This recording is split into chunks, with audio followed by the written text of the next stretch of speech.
Welcome everyone. We're just going to give it a couple minutes for the attendees to all be welcomed into the webinar, and then we'll get started.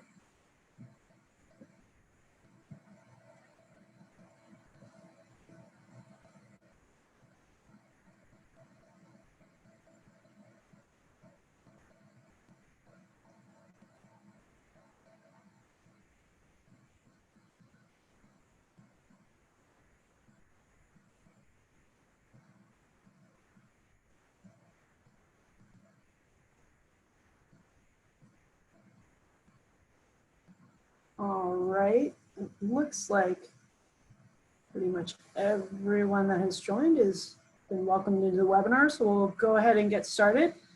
I am Dana Armanino. I'm a principal planner with the County Marin Community Development Agency and supervise the sustainability team. I wanted to thank you all for joining us tonight to review our draft climate action plan for 2030. And thank you all for your flexibility in joining us virtually. 2020 has been an incredible and challenging year, but we really appreciate your flexibility. And before we dive into the draft plan, I also want to thank you all for participating in the process in developing the plan. Thank you to our community members and agency partners that have participated in the February workshop, responded to our online survey, and volunteered in the Drawdown Marin efforts. We couldn't have drafted this draft climate action plan without all of your input and assistance. I also want to thank our sustainability team and Christine O'Rourke, our consultant on this project. The fact that we were still able to get this draft plan posted within our proposed timeline, while everyone on the sustainability team was splitting their time between working on the CAP and then also working on the COVID response, has been amazing. I'm so proud of all of you for what you've done for our community and for your efforts on this CAP. And thank you, Christine, for your flexibility in working with us around those crazy schedules and keeping us all and the plan moving forward. All right, let's go ahead and get started with some logistics for tonight and for the draft climate action plan. Shortly, I'm going to hand the presentation over to Christine O'Rourke and to Alice Zan-Miller, and they will be providing us with an overview of the draft CAP and the proposed measures contained within it. At the end of the presentation, we'll have about 20 or 30 minutes reserved for questions and answers for the panel. If you would like to ask a question during the Q&A session, we ask that you click the raise hand button on your control panel. This will let us know that you'd like to speak, and we'll get you added to the queue, and then when it's your turn to speak, we'll let you know so that you can unmute yourself and ask your question. Conversely, if you don't want to speak during the meeting but want to type in your question, you can enter that into the Q&A box in the control panel as well. And if you've got technical questions as well, we'll be monitoring that and can assist you from there. We'll also be recording the workshop tonight, so a heads up on that. We are recording now, and we'll continue through the rest of the workshop, and then we'll be posting the recording and the slides on the county's climate webpage later this week. If you don't have a question tonight or a comment tonight, but you would like to submit something, the draft CAP will be available for public comment through October 31st, and you can submit comments via email or snail mail. And we'll post that information at the end of the session, but it's also available on the county's climate page, which is marincounty.org/climate. We will try to get to everyone's question tonight, but if we don't, we'll make sure that those are included in our response to questions document, which will be posted after the public comment period has closed. I'll go over these logistics for the Q&A again before we launch into that section, but for now I want to hand the presentation over to Christine, and let's dive into the climate action plan. Thank you again for joining us. Great, thanks Dana, and thank you everyone for joining us. This is going to be a really interesting night, I think. So what I'm going to do is I'm going to start off by giving you some background on the Climate Action Plan update process. Then I'll talk a little bit about our reduction targets, and I'm going to spend most of my time giving you an overview of the CAP strategies. The draft plan is an update to the climate action plan that the county adopted in 2015. And a lot has changed since then. In 2016, a year after it was adopted, the state adopted new legislation, SB 32, and that set a new target, a longer term target, to reduce statewide emissions 40% below 1990 levels by 2030. So the county really wanted this update, of course, to address that new 2030 target. There's also a couple of executive orders that have been issued that we wanted to address as well. One's been around for a little while, that is to reduce emissions 80% below 1990 levels by 2050. And the other one was issued by Governor Brown in 2018, and that is for the state to achieve carbon neutrality by 2045. So while our plan itself is really managing towards that 2030 target, we are also looking forward and want to be sure that the county's on a trajectory to meet the 2045 and the 2050 longer term goals as well. The other thing the county wanted to do was to coordinate the CAP update with Drawdown Marin to make sure that we were kind of integrated into that process and with their goal setting. And you'll see that we did do that. And then the other thing is we wanted to incorporate new strategies like electrification, new technologies like battery storage, as well as best practices that have been learned over the last 5 years into this updated CAP. So the process itself essentially started when Drawdown Marin launched in 2018. The CAP work was initiated in 2019, and then we had a community workshop. You can see that picture right here in February this year, pre-COVID times, when we could all get together and do this in person, and hopefully that will happen again soon. The county posted an online survey, and it was up from June until August. We got a lot of great input from that, so thank you all for participating in the survey. This draft CAP was posted on October 5th, a week ago. Hopefully you've had a chance to review it. If not, read it cover to cover. And tonight we're having the virtual community workshop.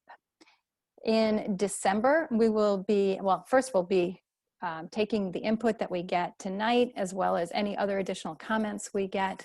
And we will be revising the CAP as necessary and then bringing a final draft to the Board of Supervisors in December, and for them to potentially adopt at that time. So because this is an online workshop, we wanted to make it as interactive and engaging as possible. So we have a few questions, poll questions that we are going to be asking you. They're kind of sprinkled through the presentation. And this is the first one. And the question is, have you participated in the CAP update process? So you will be able to check all that apply. And I'm going to ask Jennifer to launch this poll now. And there it is. Okay, so you've got 4 choices, and just check whatever you were able to do. Participate in Drawdown Marin, attend the February 2020 workshop, complete the online CAP survey, and reviewed the draft CAP. So we're just going to leave that up for a few seconds until everybody has a chance to enter their data. And then Jennifer will close it as soon as it seems like we have everybody.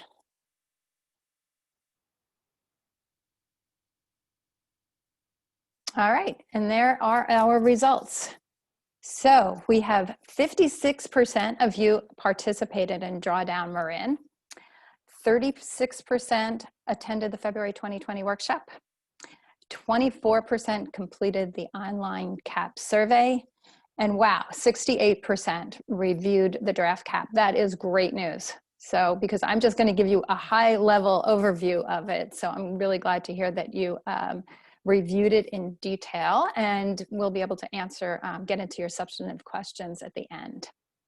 Okay, so we can close that, and moving on. So a climate action plan always starts off with a greenhouse gas inventory, and this is a look at emissions going back to 2005. Again, this is just for the unincorporated area. Unincorporated area is a little over 1/4 of the population of Marin. The emissions here starts back to 2005. Some of you may know that the previous caps looked at emissions in 1990. We don't have, because of the new methodologies that we're using, we just don't have the detail and data going back to 1990 to use that and to estimate it. So we're just going back to 2005, and we're going to do what most other cities, towns, counties do, is to use that 2005 and then to assume that the statewide 2020 goal, which is shown here in red, is 15% below 2005 levels, is what we're estimating 1990 levels to be. So that was the statewide goal. To reach that by 2020, the state actually reached it by 2016, so they made it 4 years early. The county actually reached that goal in 2014, and by 2018 was 23% below 2005 emissions. So that's really good progress. You can see that here too in this actual emissions line. That's the blue line. So this graph here is showing what our reduction targets is, and I'm going to unpack this because there's a lot going on here.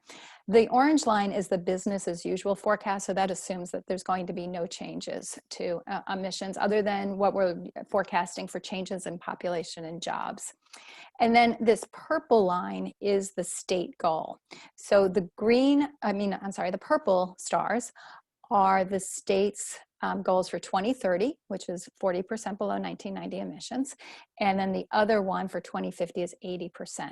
So the county's draft cap is trying to get to the state goals just through mitigation actions. Mitigation is reducing emissions at the source. And then this green area here is sequestration. And sequestration is actually removing carbon dioxide, storing carbon into our natural agricultural lands, into trees and other plant matter.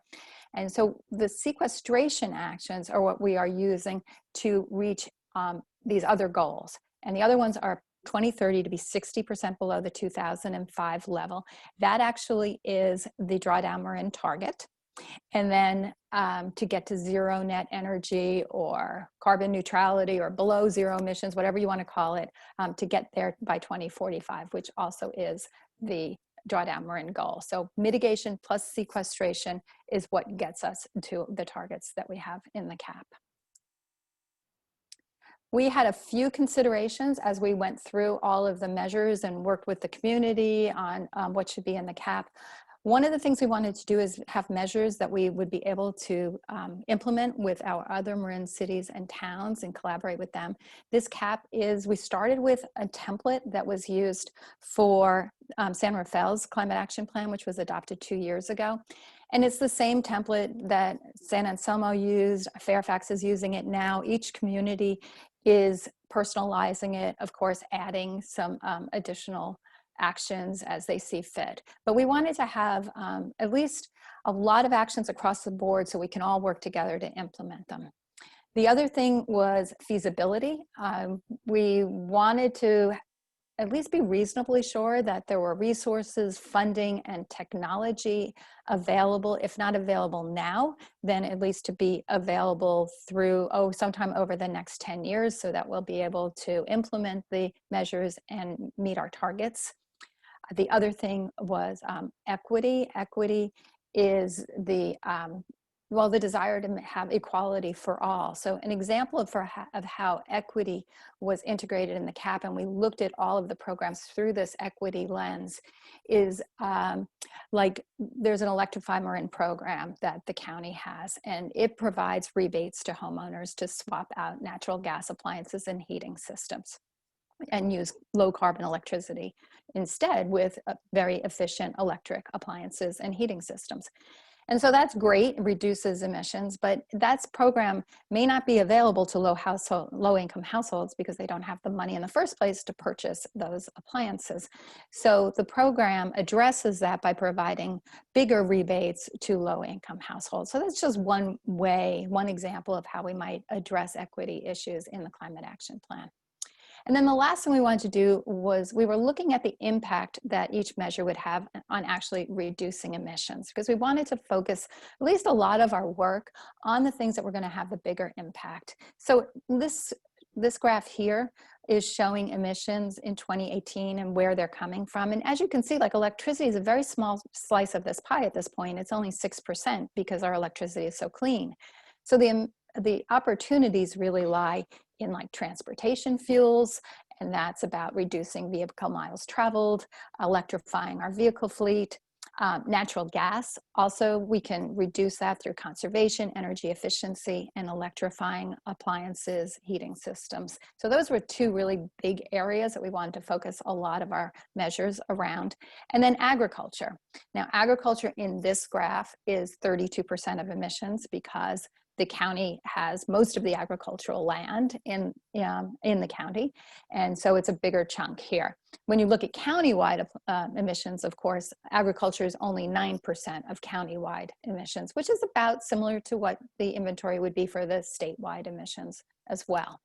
So, so here there are opportunities, of course, to mitigate emissions, but also a lot of opportunities to sequester emissions in our agricultural and working lands.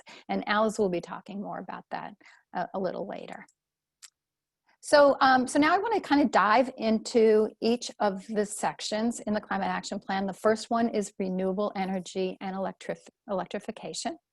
So there is a measure to support MCE's goal to be GHG free by 2022. This is important, of course, because MCE is supplying 70% of the electricity in the unincorporated county at this point. We also have measures to facilitate and expand solar PV installation. We are assuming that we're going to be able to keep it going at the same rate. We also want to encourage battery storage so we have more resilient households and more resilient communities. And then we want to continue that Electrify Marin program that I was just telling you about, as well as promote and incentivize electrification. Along those lines, there are 3 new programs. One is to require new residential buildings to be all electric beginning in 2023. So that's the start of the next building code cycle. And there are a few cities and towns in California that are already adopting these types of ordinances. The county does incentivize and encourage all electric buildings right now in its REACH code, and this would just be taking it to the next step. The second new program is to consider adopting an ordinance 1 year later in 2024, and that would require homeowners to replace natural gas appliances like water heaters, dryers, cooktops, and heating systems with high efficiency electric appliances. So like heat pump, heating systems, induction stoves, etc. at the time of replacement. We did the math and it was actually really amazing how this really starts to get at those emissions from natural gas that is in our existing buildings, and it's a hard nut to crack. So this is a really good way to do it when you start looking at like the replacement schedules for these kinds of appliances. And then the next new program is to require new non-residential buildings to be all electric beginning in 2026. So that would be 2 building cycles from now. We also have some programs that we've integrated into the CAP that are the drawdown measures or solutions. And there are 29 solutions, and 7 of them have been endorsed by the Drawdown Marin Executive Committee for immediate implementation. So those 7 are integrated into the CAP, and then the other 22, are referenced in the appendix. And they're identified in the CAP, and they're identified here in this presentation in green. So one of those is to develop community resilient hubs in San Rafael, to work with San Rafael, other community partners to get that done. That would be a hub at the Borough Community Center, as well as the Health and Wellness Center in the Canal District. And then another measure is to work with Fairfax to develop a microgrid pilot project at their community center. And that could then be used to showcase best practices and kind of get other microgrid projects going on throughout the county. So here's another of our poll questions. And for this one, we are going to have 2 questions for this section. So this is the first one. Should the county require new residential and non-residential buildings to be all electric? And your options are yes, no, and not sure. So Jennifer, could you launch this poll for us, please?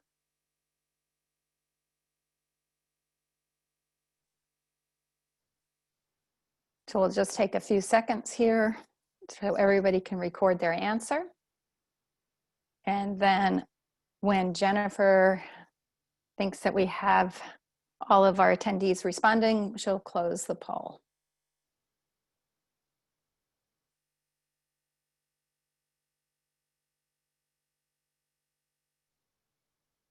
Okay, and what are our answers? See that it's closed? Yes, 76%, no 5%, and not sure 18%. So not sure is maybe perhaps when we do our Q&A period, you could ask us some questions about that so that we could see if we can help push you one way or the other, hopefully towards the yes. Okay, great. Can we close that poll now, please, Jennifer? And we're going to open up the next one, which is, should the county require installation of high efficiency electric appliances when replacing appliances that use natural gas? And we have 4 choices here. Yes, yes, except for cooktops, whoops, sorry, and no, and not sure. So Jennifer, could you launch this poll?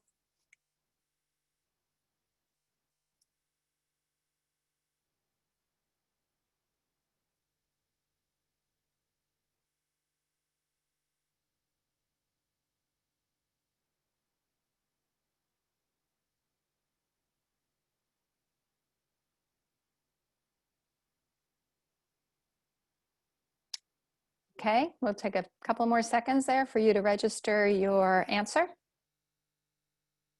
Okay, poll is closed, and let's have the results. So we have yes, 53%. Yes, except for cooktops. I know those are near and dear to many people's hearts. 34%. No, 3%, and not sure, 11%.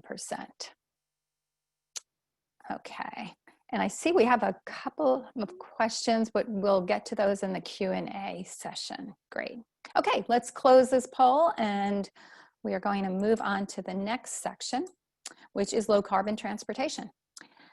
So here, our big program that's going to reduce emissions the most is around zero emission vehicles. And when we talk about ZEVs, we mean both, we mean battery, all electric battery electric vehicles, as well as plug-in hybrid vehicles and fuel cell vehicles, which don't have very many of those here in the county, but those as well.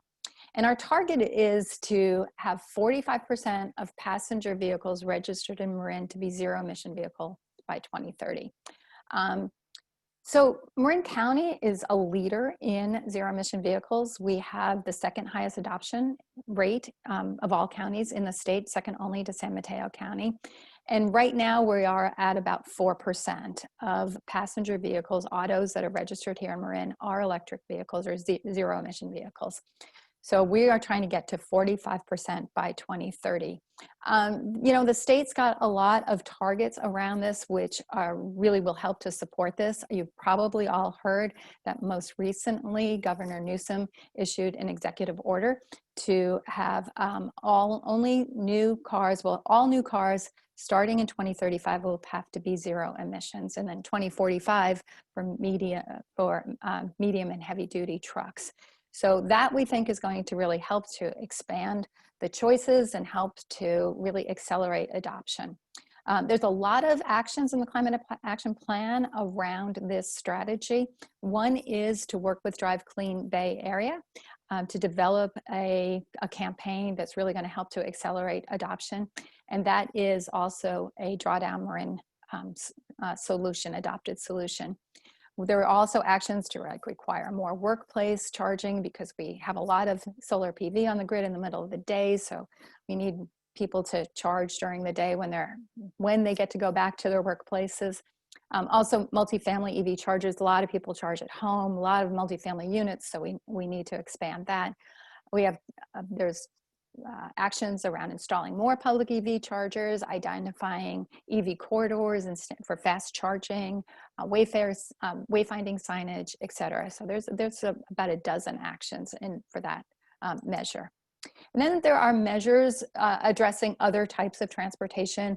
One, measures to increase biking and walking by implementing the county's bicycle and pedestrian master plan, implementing, building out the entire bike ped network, and building the facilities to support that, working with schools to expand safe routes to school programs, working with employers to provide transportation demand management programs that actually incentivize employees to either walk or bike to work, or take transit or carpool, or work from home.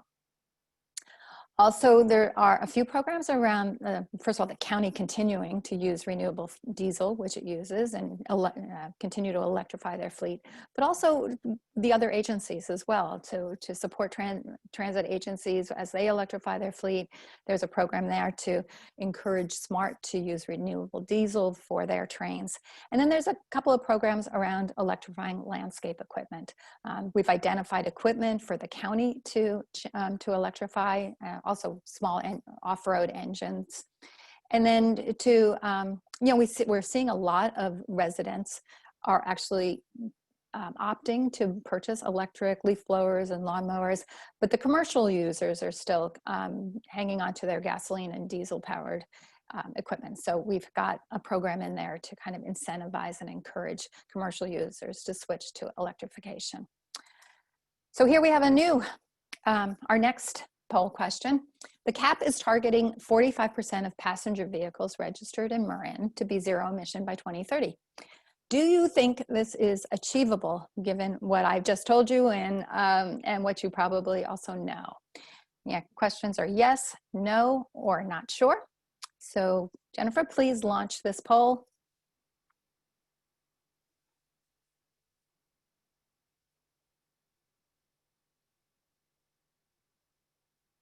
It'll take a few seconds for you to register your answer.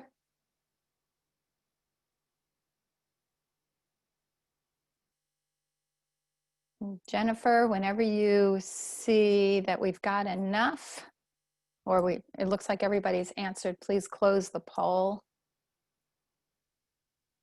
Okay, and the results are, yes, 70% think that that is achievable. That's great news. No, 8%, and not sure, 22%. Okay. Again, maybe we can address some of those not sure issues in the Q&A. All right, let's move on. Please close the poll. And our next section is on energy efficiency. So with energy efficiency, we've already been doing a pretty good job, I should say, of reducing energy consumption. Electricity consumption's been going down about 1%, almost 1% per year since 2005. And natural gas, we've been reducing that 1.3%. So our plan is targeting to continue those reductions over the next 10 years, and to do that through promoting and expanding participation in energy efficiency programs. There's a lot of rebates out there, energy efficiency audits, different kinds of financing alternatives. So promoting those, educating the community about those. There's also a measure for the county to continue to adopt green building ordinances that are more stringent than the state building code. Measures to continue LED streetlight conversions. The county's already converted about 86% of their streetlights, so as more burn out, to replace those with LED fixtures, to continue doing energy efficiency upgrades and conservation in county buildings and facilities. And then there's a new program here to consider requiring an energy audit at time of sale or at major remodel of residential and commercial buildings. So this is just about requiring the audit itself. It's not actually requiring energy efficiency upgrades, which would be kind of the next step. But the studies do show that if you at least require an audit, it makes it more likely that the homeowner or the property owner will implement some of those energy efficiency projects, if not right away, at least somewhere down the road, because they've been made aware of them, and they've been made aware of like what the payback is and how much money they could potentially save. So our next poll question is about that program. Should the county require an energy audit at time of sale or major remodel? And so for here, we have a few different options for you. Let's go ahead and just pop up that poll question right now. So yes, for both time of sale and major remodels, yes, but only at time of sale. Yes, but only at major remodel. No, and not sure. So please go ahead and record your response.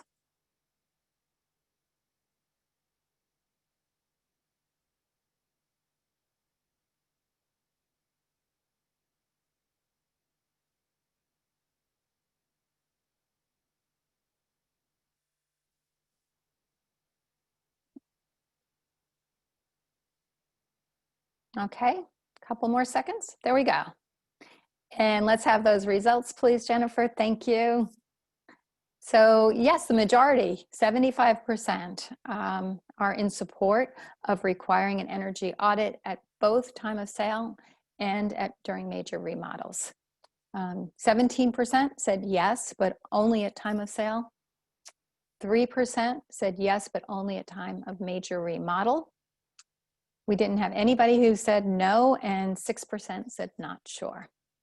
Thank you. All right, let's close that. And next section is on waste reduction. So in waste reduction, the state has actually has legislated some targets around this. And one is to reduce organic waste disposal from and divert it from the landfills and reduce it 75% by the year 2025. So our programs are all in support of this overall state goal. And so there are programs there to work with our agencies, with the county's waste haulers, with the special districts, as well as with nonprofits to continue to recycle, to compost, and to participate in waste to energy programs and food recovery programs. There's also a measure there to adopt an ordinance that requires mandatory participation in recycling and organics collection. And then if all else fails, we have a measure that would to consider investing in new solid waste processing infrastructure. And this would be designed to capture any of that organic waste that was not recycled or composted, and to take it out of the waste stream before it goes into the landfill. There's also a program that is a drawdown Marin program, measure to study biomass sources like the wood that we're going to be getting out of the open space as wildfire risk prevention measure, and to look at uses for this biomass, such as biomass to energy programs, or using woody material as a ground cover on ranches that would help to sequester the carbon in that material. The next section is on water conservation. Here again, we've actually been reducing water use by 1% each year. So the programs here are to continue promoting those programs. A lot of those programs are run by our water districts, I should say. Also to continue to adopt building code requirements that require water efficient landscapes and water efficient appliances, and to continue to reduce water consumption 1% per year. There's also a section in adaptation and community resiliency. This is, well, you know, we've been doing a lot of work around sea level rise, as many of you probably know. So that work is being done at least on the coastline through the Sea Smart project. And then for our bayside communities through Baywave, we've done assessment and vulnerability studies. There have been guides published about adaptation planning, and also we have several engineering studies and implementation projects that are already underway to address sea level rise. So the measure here is to continue that work through those structures.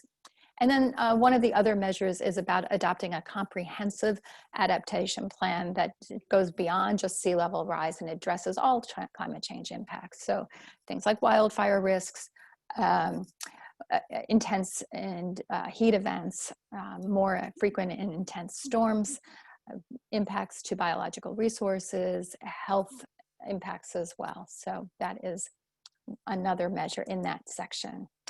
And then finally, at least for my section, part of this presentation, then I'm going to be handing it over to Alice.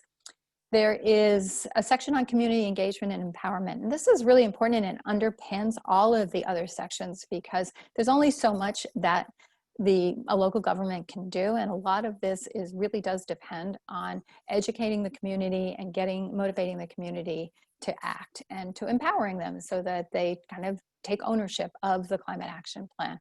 So the measures here are to continue to work with community-based organizations, resilient neighborhoods, which is also a drawdown Marin solution, and to continue working with them, and to work with Drawdown Marin also to engage and empower the community. So now I will turn it over to Alice. Awesome. Can you hear me okay? Yes, we can. Or I can anyway. Okay. Well, thanks. This is for you. So this section is called Embodied Emissions in the Circular Economy. And what we're really trying to focus on here are actionable ways that the county can reduce our emissions even outside of our jurisdictional boundaries. So Marin County does not operate in a bubble. The things we buy and the decisions we make every day have broader consequences when we're looking at climate change as a global issue. So when we're taking into account embodied emissions, this includes all of the emissions that occur when creating a product. So this can include from mining and manufacturing and transporting materials. And so when we look at that, we can really start to address Marin's larger carbon footprint. And in 2019, the county adopted a low carbon concrete ordinance to reduce the embodied emissions from cement use. And the CAP includes measures to consider that build off of the success of the low carbon concrete ordinance. One of these is the consideration of deconstruction requirements for older homes. Cities like Portland, Oregon, and Palo Alto have adopted similar standards. So homes that are older than a certain year, I believe like 1940 in Portland, have different deconstruction requirements. So rather than just put a wrecking ball through them and landfilling all the materials, it helps ensure that special materials like really old growth wood or other finishes that are not really able to be found anymore are saved for reuse, replacing the need for a new material and keeping construction and demolition debris out of the landfill. Another way to address embodied emissions in buildings is by setting project-specific embodied carbon limits so that all projects can consider the whole picture of emissions, and that can be done fairly in a way that is responsive to local conditions. The draft cap also directs the county to consider adoption of embodied carbon limits for projects that the county does, like public buildings and other infrastructure that the county is building. And this is modeled off of the state's Buy Clean California Act, which sets limits for high embodied carbon materials such as glass and steel. This has been adopted by a number of other Bay Area jurisdictions and is worthy of consideration in addressing embodied emissions more broadly in Marin. Okay, we'll go to agriculture now.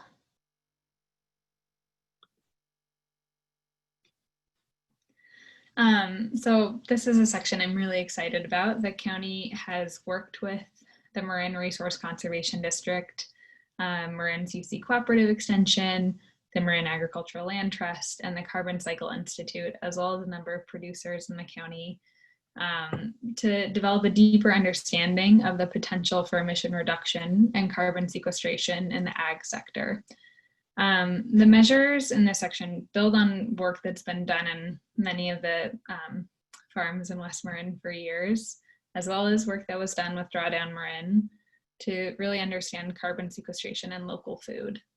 Largely the measures in this section focus on alternative manure management approaches to decrease biogenic methane emissions from mostly cows in West Marin, as well as carbon farming.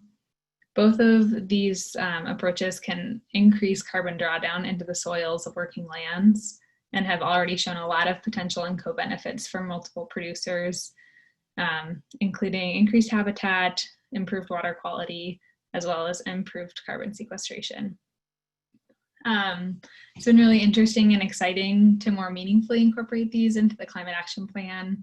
When we developed the last Climate Action Plan, only 3 carbon farm plans had been completed. and now almost 20 have. And there are, in addition to more meaningfully incorporating these into the CAP, there is a number of supportive measures that help sort of support a more healthy, sustainable, and robust agricultural economy in Marin. This includes support of farmers markets, promotion of agricultural land preservation, and technical assistance for producers to incorporate carbon farm planning on their lands. There's also a number of exciting forward-looking measures, including identifying the need for future assessment of the potential of aquatic carbon sequestration in wetlands and aquaculture. This is sometimes known as blue carbon, and that was another exciting piece that we were able to pull from Drawdown Marin into the Climate Action Plan. And as with the whole Climate Action Plan, we're very grateful for the time and expertise shared by our partners and on this chapter specifically, and we look forward to answering any questions you might have. Okay, I'll pass it back to Dana.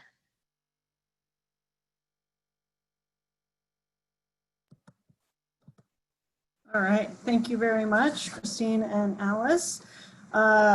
The questions have been coming in the Q&A, and we've tried to answer some as we go, and then we'll also get into them here in the Q&A time. So as a reminder, the draft cap has been posted at marincounty.org/climate, but given the number that responded to the fact that they've reviewed the cap, it sounds like you guys know that, so thank you.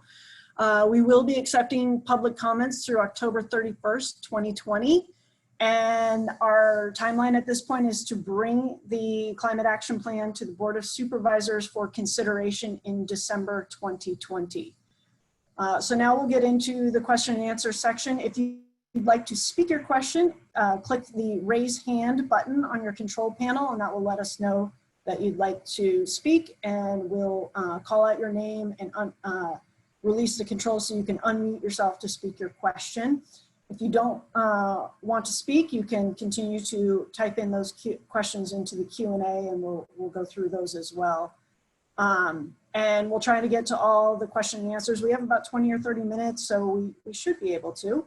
And once again, if we can't get to something, we'll make sure that it goes into the response to questions document that will be posted after the public comment period. So looking at, for people waiting to speak, we'll start with Barbara Bogard. Did I pronounce that correctly? Barbara, you can unmute yourself now and ask your question. Okay, great. I've got a million of them, but let me start by asking, you talked mostly a little bit about methane, but mostly you talked about and natural gas. Mostly you talked about electric. I'm wondering what percentage of total energy use in the county is supplied by electricity, and what percentage is other, including natural gas? Christine, can you answer that? I don't know if you've got the numbers off the top of your head. I don't have the numbers off the top of my head. What I can say is that, I mean, if you're looking at the amount, you can't really compare the amount of electricity to the amount of natural gas. You'd have to convert it to BTUs, and I don't have that. That slide that I was showing about where the sources are, it was showing that 6% of emissions were coming from electricity. And it was, I have to go back to that slide, but I think it was around 24%. So the natural gas, the emissions from natural gas are 3 or 4 times what they're coming from the electric sector. So hopefully that answers the question. Yeah, at least that, from what I've seen in other locations. So targeting the electric is necessary, but it clearly doesn't go far enough. Yeah, and the other thing too about the electricity is that it's pretty clean right now, and it's getting cleaner. Right. I mean, you know, MCE, as I said, is going to be 100% GHG free. There's also state laws that are requiring the other PG&E and the direct access to have more renewable energy, in their electricity. So those sources are also going to get cleaner. Right. So even if we didn't reduce electricity use, but we will, because we're bringing on more solar, and so the electricity, I wouldn't be surprised by 2030 emissions from electricity use are at 1%. So, but natural gas is really the big challenge for us right now, and where we need to focus a lot of our attention. Right. Yeah. The only other comment I wanted to make right now is that if you're really concerned about looking at these projects through an equity focus, you might, for example, want to look at the model microgrid in being put into Marin City, where they desperately could use it. That would help your equity lens, I think, your equity focus. Okay. Great Thank you, comment. Barbara. Thank you. And the next question, Doug Wilson.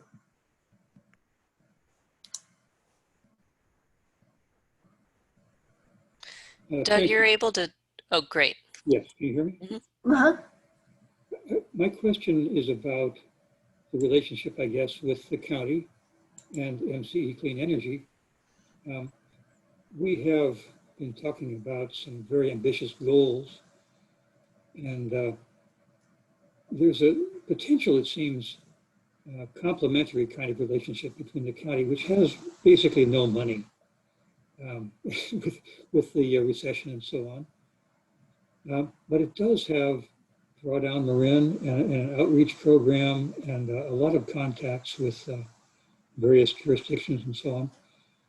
On the other hand, MCE has pretty much a guaranteed source of income with its generally consistent ratepayer, coming in. But they have a sort of a bubble in terms of getting out and relating to other people and dealing with customers and so on. The question really is it possible to increase a working relationship with MCE so that there could be combined support for example, pilot projects of various kinds, whether they're microgrids, which I know are already happening, but perhaps more ambitious programs also, and getting some help from MCE with funding. What kind of efforts have been made, and what kind of response have you received from MCE staff? Yeah, I'll take this one. MCE, we've partnered on a lot of projects, and I look forward to continuing to partner with them. They've been a great partner on helping us install EV charging stations at the Civic Center and our emergency facility at Los Galmos, and they provided funding for that. We're trying to work with them on some resiliency projects, and they are bringing funding forward for those. And we do definitely try to promote the rebate programs that they have going when we do our education outreach. So I think we have a history of partnering with them, but I do think it could be strengthened, and they are a great partner. If we're going to achieve our climate goals, we're gonna need to work with them and continue and grow that relationship. So excellent idea, and we will continue to work on it. All right, moving on to David Rempel. Did I pronounce that right? I apologize if I struggle with names, but David Rempel? Oh, you got that right. Can you hear me? Yes. Great. I'm a member of West Marin Climate Action, residents who live out Point Reyes and Inverness, the rural side here. And thank you so much for the presentation. A question I have really comes to the measurement of carbon emissions, which is really critical in terms of understanding where we have to make reductions, and also when we do make reductions, the impact. You've shown some numbers on kind of regional level carbon emissions. And I'm wondering if you have the possibility of presenting to the county carbon emissions on a more micro scale, like either at the town level or at the block level, or maybe even at the house level? Is that a possibility? Because that would help inform us about where emissions are high and where interventions should be focused. Thank you. Christine, can you speak to that? Absolutely. So this, the chart that's here that you should see on your screen right now is actually the unincorporated county. And we do also have this county-wide, and we do these inventories for all of the cities and towns in Marin County. And it's done through the Marin Climate and Energy Partnership. And you can go to our website, and I'm the sustainability coordinator for that group. The website is marinclimate.org, right? Yeah, marinclimate.org. And all the inventories are there. The reports can be downloaded, and there's more information there. As far as doing it on a block level, we wouldn't have the data that we would need to drill down any further than at a jurisdictional level, town, city, or county. All right. Next question is Mark Mortensen. You can go ahead and unmute yourself, Mark. Yeah, actually, sorry, I didn't raise my hand, or if I did, it was accidental. So, All right. but I'm getting a lot out of the conversation here, so thanks a bunch. Excellent, thank you. All right, next question is Ruben Hernandez.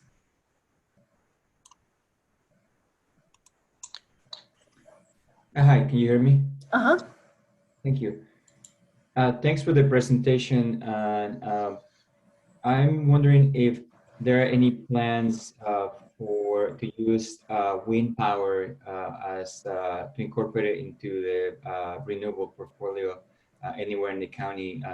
Every time I go to West Marin, the Point Reyes area, it's always windy, and it seems to me that we could harvest that wind to help us get to our zero emission goals.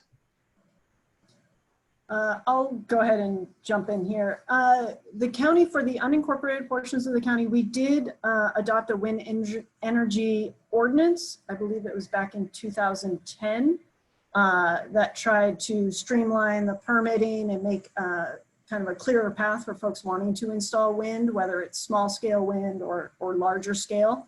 And we did approve a permit for a wind turbine, large wind turbine out at McAvoy Ranch many years ago now. You know, there are pathways there, but I don't believe the county itself has any plans to develop it on our own. It would be a private entity wanting to develop it and go that route. And I haven't seen much appetite for that myself, to have it here locally in Marin. It seems solar is more a desirable source of energy within the county. All right, it doesn't look like we have any other hands raised, but we'll go, oh, David Rempel has one. Go ahead. Yeah, I'm back. Thank you again. Yep. Yeah, so I had a question earlier that I put in the box, but you know, I've noted that not very many farms in West Marin have large solar panels in their fields, basically solar farms. And in Europe, this is pretty common. There's good economic incentives, and a lot of farms have part of the fields in solar. And I'm wondering, what are the barriers for farmers in West Marin to building such solar farms? I think malt is a barrier, but I wonder if there are other barriers too. These kind of things could provide supplement to farmers' income.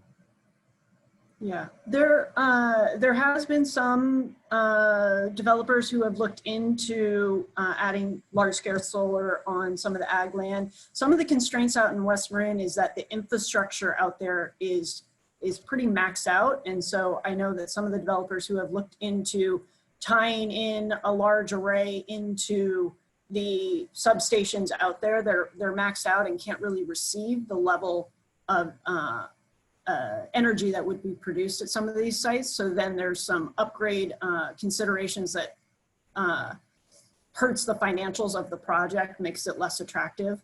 And then, you know, there is challenges with, you know, preservation, wanting to protect the look of the county. And so I think some developers get a little nervous wanting to try and develop something here. So they'll look elsewhere. We have done some large arrays on some areas like the quarry and areas that have already been disturbed and had great success there. And then we've also had some success with large arrays on the built environment like the San Rafael Airport. And so I know there have been developers kind of looking for more of those opportunities as well. Thank you. And Ruben Hernandez, raise the hand again. Yeah, sorry, I'm back. Just to piggyback on the last comment, every single day I drive by the Silvera Ranch property along 101, you know, heading north. It seems to me that it's a perfect spot for either a solar farm or some kind of a carbon sequestration project. I'm wondering if there are any plans to develop something like that there at that property. Well, I can speak to the solar. I'm not aware of any potential solar projects or developers looking at that site for solar development. And I don't know, Alice, do you know anything about carbon sequestration projects at the Silvera site? You know, I don't know about anything specific to that site. So it would be something we'd have to check with our partners on. All right. Next question is Chris Yolanis.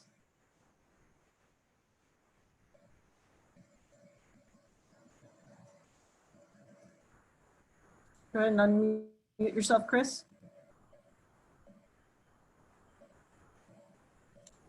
There you go. Great job tonight, guys. Can you hear me okay? Yep. Great. What regulations or targets are in place or proposed for Marin's ag sector?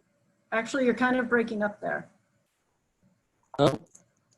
Yeah. Question would be, what regulations or targets are in place or proposed for Marin's ag sector?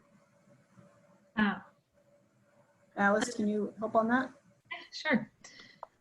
So the agricultural sector doesn't propose any new regulations for agricultural operations in Marin County. We have included targets based on the potential for both manure management reduction and carbon sequestration. So based on the potential that's outlined in the Climate Action Plan, our target is to achieve 30% of potential manure management savings by 2030, or maybe 33%, and 30% of the potential carbon sequestration savings by 2030. So we're trying to balance the sort of enormous potential for carbon sequestration in that sector, while also understanding that there are other sort of existential crises facing the dairy industry and other agricultural producers in Marin County, and knowing that the work takes time and technical assistance and money. So those are the targets we've set forth. Any incentive plan for that sector? I'm sorry, Chris, we couldn't quite understand that. Did you? Yeah, just any incentives. Any incentives? That sector. Any incentives? Right. Yeah, it'll be an important part of that solution. The CAP doesn't outline specific incentives that will be adopted. That's for us to develop in our implementation plans moving forward and based on budget availability with the Board of Supervisors. But we understand the importance of incentives for producers, and we'll continue to work with our partners to identify funding sources that are a little bit more sustainable than grants going forward. All right, and next question is Leslie Adler-Ivanbrook. Hi, thanks for taking my question. And I'm also with the West Marin Climate Action And I'm just curious, I had asked this in the chat as well, but regarding like bike lanes and encouraging people not to use their cars, bike riding in West Marin is not really safe. We don't have any bike lanes or, you know, obviously windy roads and places where people drive pretty fast. And so I'm just wondering if there's any county level effort to explore where bike lanes could be created in West Marin, or encouraged, or is there any studies that are being done? Christine, can you speak to the bike ped plan or? Yes, I know that there is, the bike ped plan does address West Marin as well. I don't know, I can't really remember exactly what it said, but I would suggest that that Leslie reviews that the bicycle pedestrian master plan, because I know there are things in there about West Marin. Okay. So that would be the first place to start. And then if you don't see what you want in that plan, I would talk to, well, Dana can hook you up, but probably somebody in the Public Works Department would be the person to talk to. Yeah. Okay, thanks. Thank you. Next question is Ellie Cohen.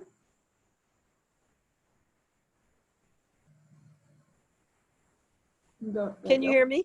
Yes. Okay, great. Thank you so much. Well, thanks everyone for all the great work on this plan. It's exciting to see this progress. I wanted to go back to the original overarching goals and just be clear that I understand them. You're saying that by 2030, so this plan right now is basically being built in order to achieve 60% below 2005 levels, including mitigation and sequestration together. Is that correct? Correct. By 2030. By 2030, right. Okay.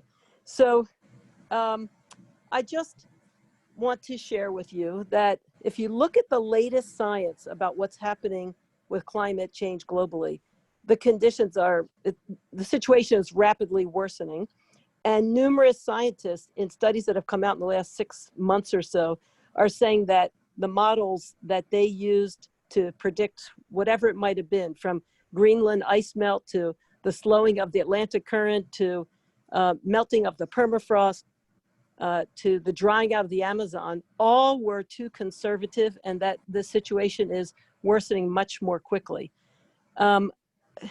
My concern is that as a leading county in California, for what we can do, that we need to be setting our sights higher.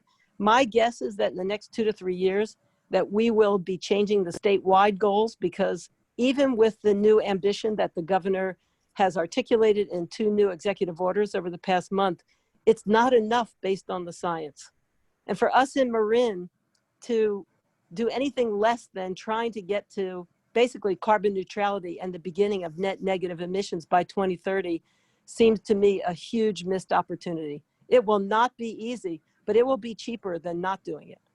So I throw that out there to challenge you a little bit and not rely on science that's 2 years old, but to really be looking at where we need to go to make a difference to secure a vibrant future for all of us. All right, thank you. And next question is Doug Wilson.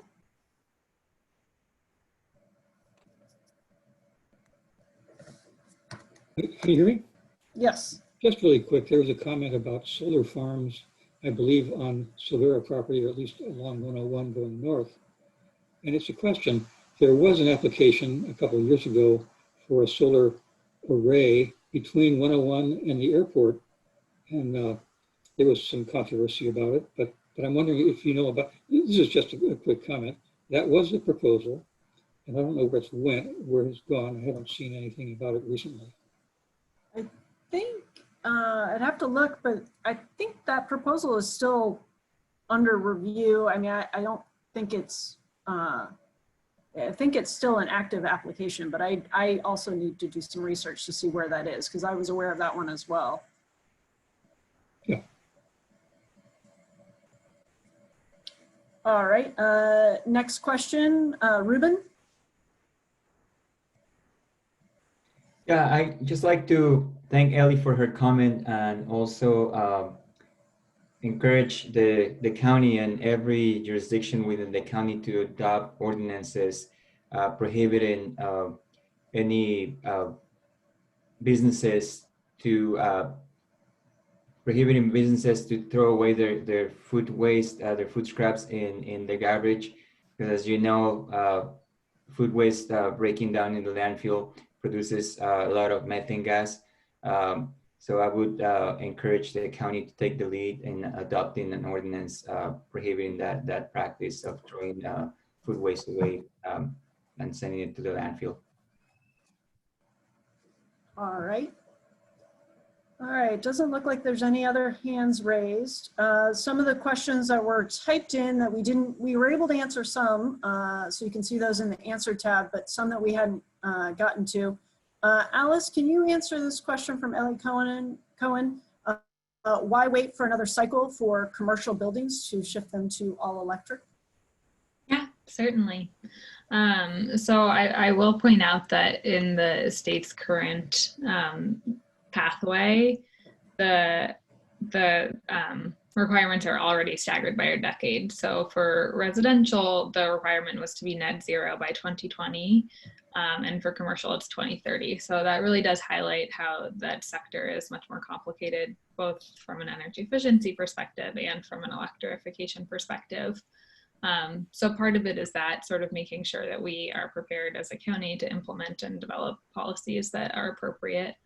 And I also just want to note that there is really a fairly small amount of commercial development that happens in the unincorporated county, which is the jurisdiction that this plan covers. So all electric new construction is really the big fish to fry for us. And then we look forward to applying those lessons to commercial properties. All right, and then there was a question from Pamela Reeves. Is this document really going to use words like consider, or will we use stronger language? We'll have to have that discussion with the Board of Supervisors and see how strongly they want to go. Some of the measures are fairly, adopting ordinances and stuff. There's a lot of evaluation that needs to go into the equity side of it, the potential financial impacts, the enforceability. And so we want to be able to do a very balanced, thorough review before we adopt those ordinances to make sure that we're achieving the results we want and don't have unintended consequences. So it'll be a discussion for the board if we want to strengthen that language. Next question is from Johnny Chamberlain. Would love to see organics collections required. I live in a multi-family complex that used to have compost bins and got rid of them. Education seemed to be the biggest issue with people throwing trash and recycling in compost bins. Yes, we will definitely need to, we all need to strengthen our organics collection and make sure that we keep those items out of the landfill. And it's going to be a big push for both our waste group in Public Works and then also our partners with the haulers. And education will be key for that. Let's see, Elizabeth Pierce, Christine, you danced around woody biomass. You can say biochar. David Johnson's work, Chico State School of Regenerative Agriculture, shows fungal infused biochar can sequester 10.27 tons of CO2 per acre per year. I do know, and I don't know if Alex wants to jump in on here, there is a drawdown measure around biochar, correct? Let's see. There Hi, she is. everyone. Yes, there is. So that's actually tied to the biomass study. So the study would look at the different types and quantities of biomass and then what are second beneficial uses of that material. And so biochar is one of them. And we need to better understand how we can create that here in Marin and if it's possible and how much we could create. All right. Ruben Hernandez asked the question of what is the county doing to comply with the requirements of state law SB 1383 countywide. I can't speak to the specifics of that. I'd like to have our waste folks jump into that. I do know that we are working on getting the educational materials out for that. And then also we have our draft ordinance around reusable foodware that did get a little bit delayed because of the COVID crisis. And so we're hoping to pick that back up again, start doing the public workshops in February with hopes of bringing the ordinance to the County Board of Supervisors in the spring, June 2021 time. And then it is our hope that we will be able to coordinate with all our cities and towns so we have a consistent ordinance countywide. Kristen Weeks, also in an increase in service frequency for SMART included in the transportation measures. Christine, I don't believe it included frequency increase, did it? The SMART measure? I think if we were increasing the frequency, we were just doing whatever had been originally planned with the increase in, with the extension to the Larkspur station. So it wasn't anything beyond what had been originally anticipated. Okay. And the TBYC, how will the county measure the impacts of visiting population in unincorporated West Marin? Christine, do you want to talk about the VMT and how that's? Oh, sure. Yes. So any VMT, it does, the vehicle miles traveled does include all of the visitor trips.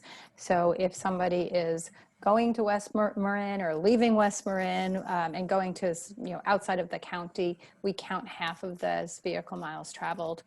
While they are in the West Marin or in the county, if they're going to a restaurant and that restaurant's using electricity and natural gas in order to serve them, that is being counted. If they're creating waste, that is being counted. So we are definitely counting those impacts from visitors. All right.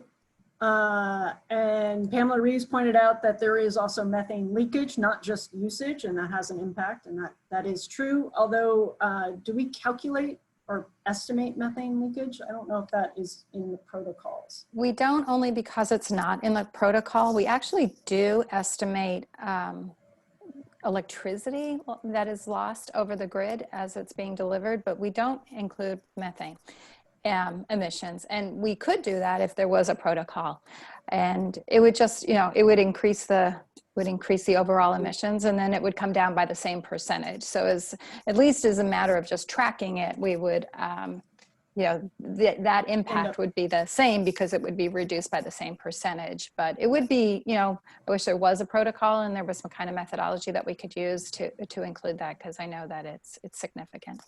Right, and yet another reason to electrify. Yes. And then Pamela Reeves also said Barbara's suggestion is excellent. All right, and then Pamela had a question. Will the county public works switch to paving roads with lighter pavement to decrease the heat produced by roadways? We do have a high albedo item in there for roofs, and I believe for pavement as well. Yes. Yeah. Yes, so it is. We're going to try. Bill Carney, what is the timeline for adopting mandatory organics recycling in Marin versus state mandate? How do we get it countywide? I can't speak to that exactly. I don't know the two timelines. Christine, do you have any info on that? I wouldn't want to speak out of turn. Yeah, I don't know when the state is going to do it. I think if we don't meet our target by 2025, then the state could say that the jurisdictions have to require a mandatory ordinance. But I need to go back and look at that. So maybe that's a question we can answer in our Q&A. Yeah. Yep. We'll make sure to get some information on that and get it posted when we do the question responses at the end of the public comment period. Let's see, Shirley Wang, sorry if I mispronounced your name. How much carbon emissions is from residential versus commercial versus public sources? What partnering with commercial interests is there now or planned? Christine, do you want to speak to that? Yeah, that's another one. If I need to look at the inventory, but that is something that is reported in our greenhouse gas inventories. You know, certainly there's more residential in the unincorporated area than the commercial, so the commercial sector is going to be pretty small. That said, there are a lot of programs in there to work with our commercial, you know, property owners on a variety of things: energy efficiency programs, transportation demand programs to reduce emissions from the employees. Installing more solar at workplaces and more EV chargers. So definitely a lot of work that needs to be done with partnering with our commercial property owners. And I can speak to the public sector is also a fairly small portion of the emissions compared to our residential and commercial. If you're just looking at, say, emissions from county operations versus our whole community, we're a fairly small portion of that. I believe 5%. I'd have I think it's less than that. I think it may be 2%. Right. All right. Barbara Bogard says that she agrees with Ellie. If these plans don't include carbon neutral by 2030, significant carbon sequestration and real equity, they're not worth much. Quote, when it comes to climate change, winning slowly is the same as losing. Thank you for sharing that. And then we have a question from Ellie Cohen. How will we raise the funds required and ensure equitable approaches to solving the climate crisis in Marin? That is going to be a challenge, and especially now with what we've gone through with the COVID response and the changing tax base and the reduced revenue that is being forecast for the next few years. So I unfortunately don't have that answer right now. It is a major challenge that we will be facing. Ellie Cohen, how does the new grand jury recommendation for a cross-department climate department fit into this draft plan? That's a good question. We're still reviewing the grand jury report and working with our departments and with our county administrator's office to draft our response to that. I think this plan could work whether we were staff working in different departments but collaborating, or if we had a cross-department group that, say, rested in the administrator's office, as was suggested in the grand jury report. So I think this plan could work either way. We have really good partnership with our counterparts in public works and parks and across CDA through environmental health and building. So I enjoy working with them within their departments, and it could also work if we were all in the same department. So we'll have to see what comes from that. Barbara Bogard, why are you waiting on the foodware ordinance? We can show that it saves businesses money. It has been challenging. We're sharing a lot of information with these businesses about how to reopen, how much they can reopen, what measures need to be in place, and we wanted to be very cautious not to inundate them, not to put too much onus on them, especially while they're still getting their footing under them. So it was a decision that was supported by the supervisors that are on the subcommittee implementing this measure. And we did decide to put pause on it for a little while, but we will be picking it up again. Morgan Patton said for Bill Carney, residential 2022 50% requirement, and then there's a link there. So Bill, you can grab that link. And Ruben Hernandez, 2022 is the deadline for implementation of the organics diversions program statewide, and 2024 is the deadline for jurisdictions to have enforcement mechanisms in place and begin issuing fines to non-compliant businesses and entities. Thank you, Ruben, that was very helpful. All right, that is all of the written questions, and I don't see any other hands raised. So with that, we'll go ahead and end the workshop. And as a reminder, we have been recording this, and we'll post the recording to the website, and we'll also post all of those slides to the website. It should be up by the end of the week. All right, thank you. Thank you. Thank you everyone for attending, and have a good night. Thank you.